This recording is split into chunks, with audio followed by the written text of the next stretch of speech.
file suit as soon as they're signed into law. Eli Stokols live at the Capitol tonight with the latest chapter in this long saga. Eli? Yeah, Kelly, that's right. This bill, House Bill 1284, is just one very small step from Governor Bill Ritter's desk. And after so many twists and turns, the latest twist today, before it even gets to the governor's desk, this new threat of a lawsuit that might keep this bill, this law, from taking effect.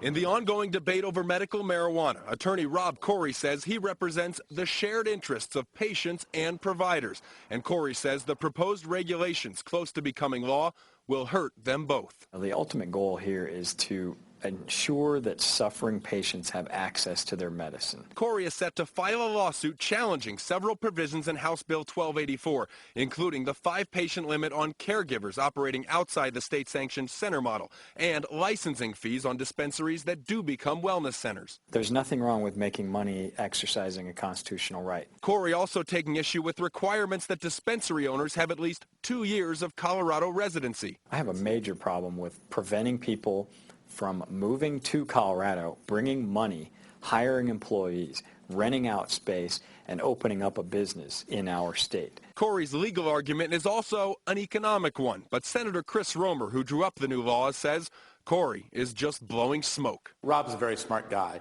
That kind of sounds more like his Christmas, Santa's list as to real objections on constitutional merits. I mean, let's be clear about this. The Constitution does protect a patient to have a right who's chronically ill to medical marijuana. The Constitution does not protect the business model or the approach or that people with felonies have the right to be the people running dispensaries. And Romer admits the final version of this bill does tip the scales, the balance, a little bit more in favor of law enforcement as opposed to the business owners, the people running dispensaries. He says that's by design because marijuana continues to be a controlled substance, an illegal drug nationally and here in Colorado, with the exception of those using it for medicinal purposes. And Romer says that if and when marijuana is legalized across the board, that would be the time to soften these regulations. Kelly? Eli, you talked to these people today at the Capitol. Do you get a feeling at all that this will ever end? It seems like a controversy that just keeps going and going.